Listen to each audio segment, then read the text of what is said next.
रूस यूक्रेन युद्ध के बीच रूस की राजधानी मॉस्को में कॉन्सर्ट हॉल में हुए हमले की जिम्मेदारी तो इस्लामिक स्टेट ने ले ली है, लेकिन रूस का कहना है कि हमले के पीछे यूक्रेन का हाथ है, जबकि यूक्रेन का दावा है कि हमलावरों से उसका कोई संबंध नहीं है। रूसी राष्ट्रपति व्लादिमीर पुतिन ने भी ये बात स्वीकारी है कि बीते हफ्ते के अटैक के पीछे कट्टरपंथी इस्लामवादी थे, लेकिन उन्होंने ये भी कहा कि ये सब यूक्रेन से जुड़े हुए थे। पुतिन की बातों से साफ है कि यूक्रेन कितनी भी सफाई दे, लेकिन रूस इस बात को मानने के लिए तैयार नहीं है कि हमले में यूक्रेन का हाथ नहीं था।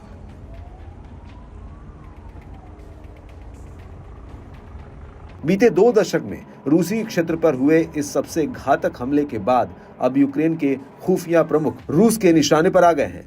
रूस की संघीय सुरक्षा सेवा FSB के प्रमुख अलेक्जेंडर बार्टनिकोव ने मंगलवार को पत्रकारों से कहा कि यूक्रेन के सैन्य खुफिया प्रमुख किरिल बुडानोव रूसी सैनिकों के लिए वैलिड टारगेट हैं। एक रूसी अदालत ने दिसंबर 2023 में ही बुडानेव को आतंकवाद के आरोप में गिरफ्तार करने का आदेश दिया था। रूसी अदालत ने रशियन सिविलियन इंफ्रास्ट्रक्चर को निशाना बनाने वाले 100 से अधिक आतंकी हमलों की साजिश रचने के आरोप में बुडानोव की गिरफ्तारी का आदेश दिया था। यूक्रेनी मिलिट्री इंटेलिजेंस GUR के प्रमुख ने खुले तौर पर रूसी धरती पर हमलों की वकालत की है, जिसमें वो क्षेत्र भी शामिल है जिसे यूक्रेन खुद रूस की संप्रभुता वाला मानता है।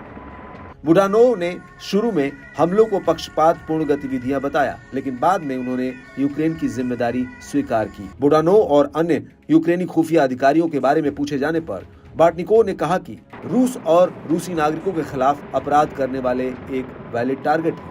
जब पत्रकारों ने FSB प्रमुख से पूछा कि रूस ने अभी तक उन टारगेट्स पर कार्रवाई क्यों नहीं की, तो उन्होंने जवाब दिया कि अभी भी कार्रवाई की संभावना है। Соборов, должно было состояться террористический акт. Нам пришлось, дорабатывать эту информацию на коленке, в буквальном смысле этого слова. Спасибо, конечно, что говорят, но тем не менее хотелось бы большей конкретики. Спасибо большое. FSB ने शुरू में बुडानोव को अक्टूबर 2022 में क्रीमियन ब्रिज पर बमबारी के मास्टरमाइंड के रूप में पहचान की थी। मंगलवार के घटनाक्रम पर टिप्पणी करते हुए बार्टनिकोव ने कहा कि SBU को भी आतंकी संगठन घोषित किया जाना चाहिए।